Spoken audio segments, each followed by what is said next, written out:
Olá pessoal, que a graça de Cristo esteja com vocês. O assunto, o tema de hoje vai ser sobre as 7 trombetas, mais especificamente as 4 primeiras trombetas. Você entende quando você lê sobre elas? Você sabe o significado por trás de cada uma? Como é que ela acontece dentro dessa grande tribulação que está para chegar?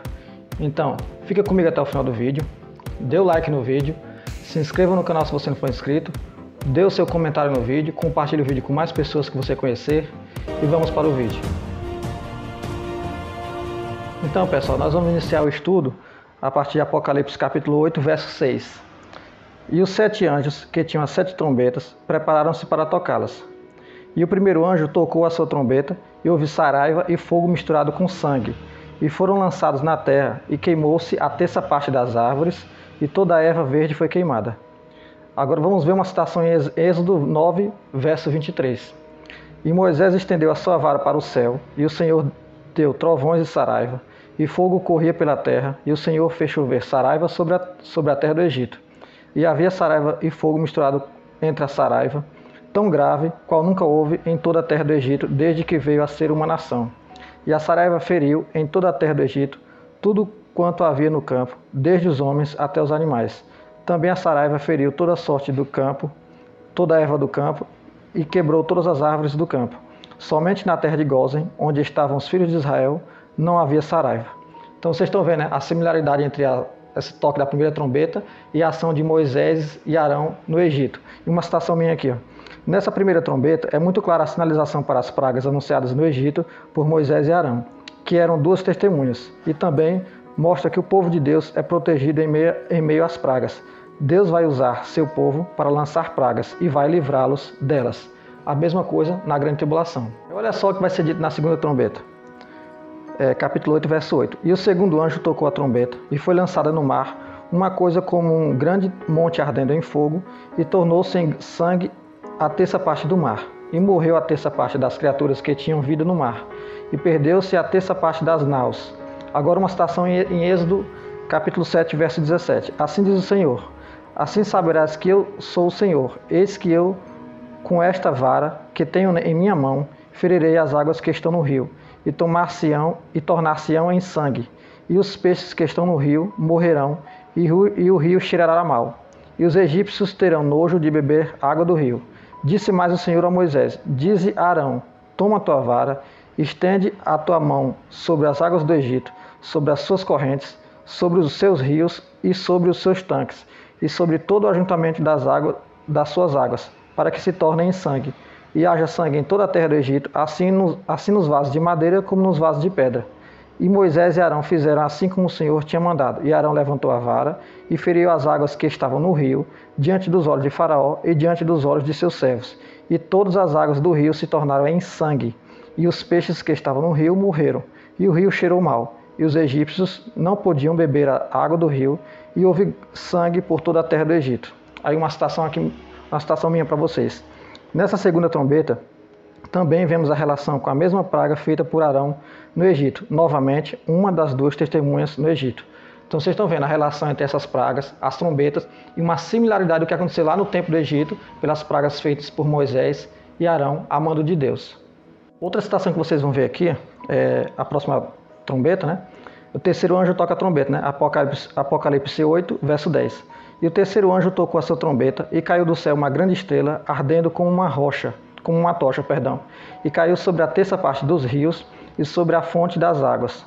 E o nome da estrela era Absinto, e a terça parte das águas tornou-se em absinto. E muitos homens morreram das águas, porque se tornaram amargas. Uma citação que eu peguei em paralelo com Jeremias 9, a partir do verso 15. Portanto, assim diz o Senhor dos Exércitos, Deus de Israel: Eis que darei de comer losna a este povo, e lhe darei a beber água de fel. Provérbios 5, verso 4.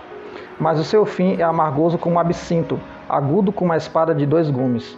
Aí o pessoal fica naquela dúvida: o que significa esse absinto? O que é esse absinto? É uma estrela? Qual o significado de absinto? O significado do absinto: absinto é hebraico. Em hebraico se chama alosna, fel, que tem um significado de fel, e amargura, né? Absinto é uma planta de gosto amargo e ruim. Simboliza aquilo que é desagradável, como o remorso e o sofrimento, como acabamos de ler em Jeremias e Provérbios, né? Absinto, né, é uma planta composta de cujas inflorescências secas se extrai um licor extremamente tóxico, bebida alcoólica esverdeada preparada de losna, né?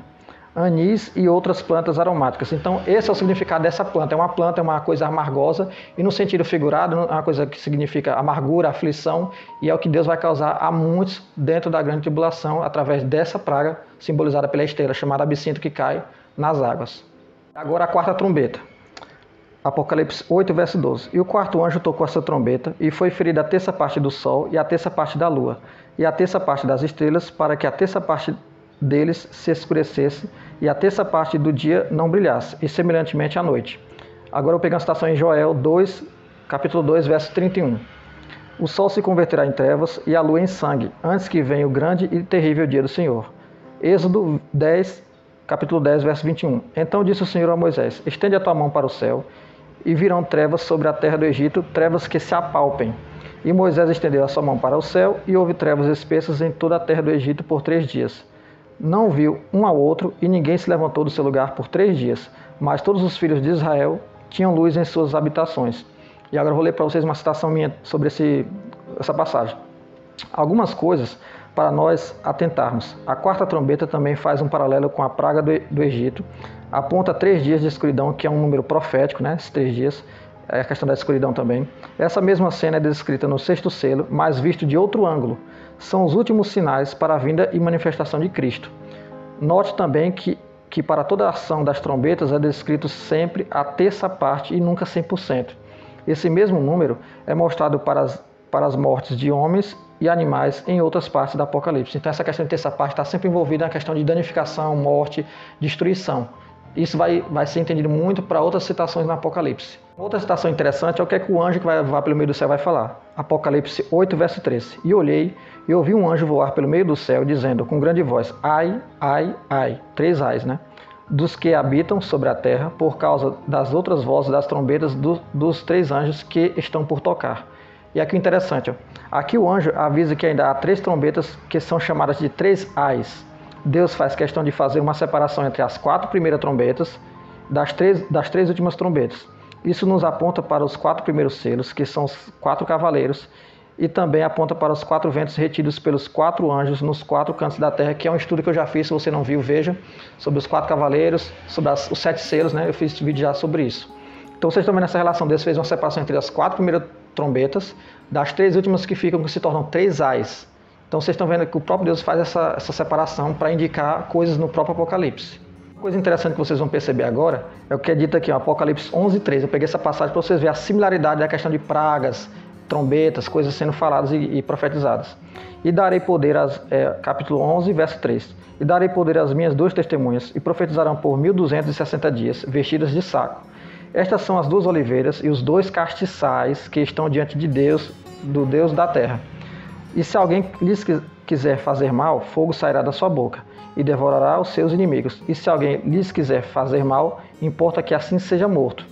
E estes têm poder para fechar o céu, para que não chova nos dias da sua profecia. E têm poder sobre as águas para convertê-las em sangue e para ferir a terra com toda sorte de pragas, todas quantas vezes quiserem. Aí uma citação minha aqui para vocês. As mesmas pragas descritas nas trombetas também são descritas na ação das 2 testemunhas, como acabamos de ver. Fecham o céu, convertem as águas em sangue, devoram os inimigos com o fogo de sua boca e ferem a terra com toda sorte de pragas. Especificamente sobre a questão das 2 testemunhas, eu já fiz um estudo no canal, você veja lá o que significa, por que 2, o que é que elas fazem, quem elas são, quem elas representam, para você entender já nesse sentido que eu estou trazendo aqui. A ação das 2 testemunhas sendo descritas também pelas trombetas. Então vocês estão vendo a similaridade, né? Então, pessoal, essa é a primeira parte do estudo. Eu vou fazer logo em seguida um estudo sobre as 3 últimas trombetas, que são os 3 ais que Deus fala. Então, que você comente no vídeo. Se você for com dúvida, se concordou, discordou, não tem problema. Deixa o like no vídeo para me ajudar. Compartilhe esse vídeo com mais pessoas para alcançar mais pessoas e o canal chegar a mais pessoas e abençoar mais pessoas. Dê a sua contribuição dessas formas, compartilhando, se inscrevendo e comentando. E não se esqueça, somos um em Cristo e fica com Deus.